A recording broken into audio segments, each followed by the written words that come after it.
उद्धव ठाकरे ने उम्मीदवारों का चयन किया शुरू। इंडिया गठबंधन संकट में। उद्धव ने कर दिया साफ, 23 सीटों से कम पर नहीं लड़ेंगे गठबंधन में चुनाव। प्रकाश अंबेडकर ने उद्धव के सामने दिया गठबंधन का विकल्प।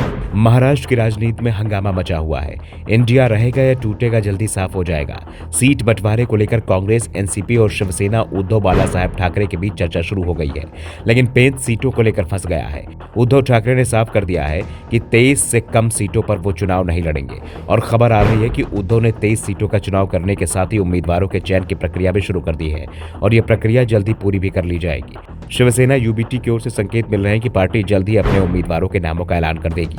कांग्रेस और एनसीपी अगर गठबंधन को लटकाने की कोशिश करेंगे तो शिवसेना ज्यादा इंतजार नहीं करेगी।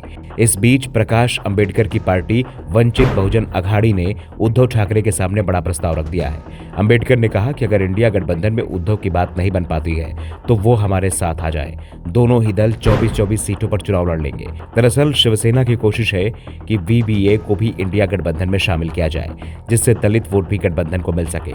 लेकिन जिस तरह के हालात बनते दिखाई दे रहे हैं उसमें संभव नहीं दिख रहा है, क्योंकि प्रकाश अंबेडकर की ओर से संकेत दिए जा रहे हैं कि वो बराबरी का समझौता करेंगे, कम सीटें स्वीकार नहीं करेंगे। लेकिन महाविकास अघाड़ी में तो पहले से ही सीटों को लेकर घमासान मचा हुआ है। कांग्रेस 30 सीटों की दावेदारी कर रही है तो शिवसेना 23 से कम सीटों पर मानने को तैयार नहीं है। यानी इन दोनों ही दलों की दावेदारी 53 सीटों की हो जाती है, जबकि महाराष्ट्र में सीटों की संख्या 48 ही है। ऐसे में एनसीपी और वीबीए के लिए तो सीट ही नहीं बचती दिखाई दे रही है। ऐसे में इंडिया गठबंधन के लिए महाराष्ट्र में सीट शेयरिंग का मुद्दा बेहद पेचीदा दिखाई दे रहा है।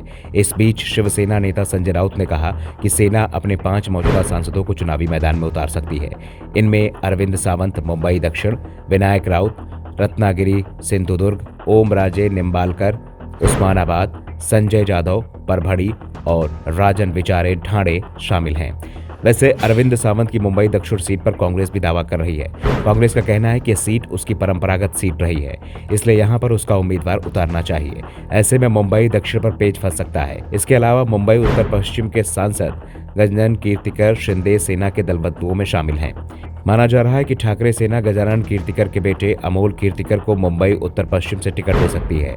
शिवसेना भले ही यह दावा कर रही हो कि उसने अपने सभी संभावित उम्मीदवारों को हरी झंडी दे दी है, मगर ये सब इतना आसान रहने वाला नहीं है। पार्टी के कई दिग्गज नेता अब खेमा बदल चुके हैं, उनका रिप्लेसमेंट ढूंढना आसान नहीं होगा। उद्धव गुट ने अभी तक ये साफ नहीं किया है कि जिन 23 सीटों को लेकर दावा किया जा रहा है उनमें किन नेताओं को टिकट दिया जाएगा। और सबसे बड़ी बात तो ये कि क्या शिवसेना को इंडिया गठबंधन 23 सीटें चुनाव लड़ने के लिए देगा, क्योंकि 23 सीटें शिवसेना यूबीटी के लिए छोड़ दी जाती हैं, तो बाकी की 25 सीटों में 3 दलों को बांटना होगा, कांग्रेस, एनसीपी और वीबीए। ऐसे में सीट बंटवारा बेहद मुश्किल होते दिखाई दे रहा है।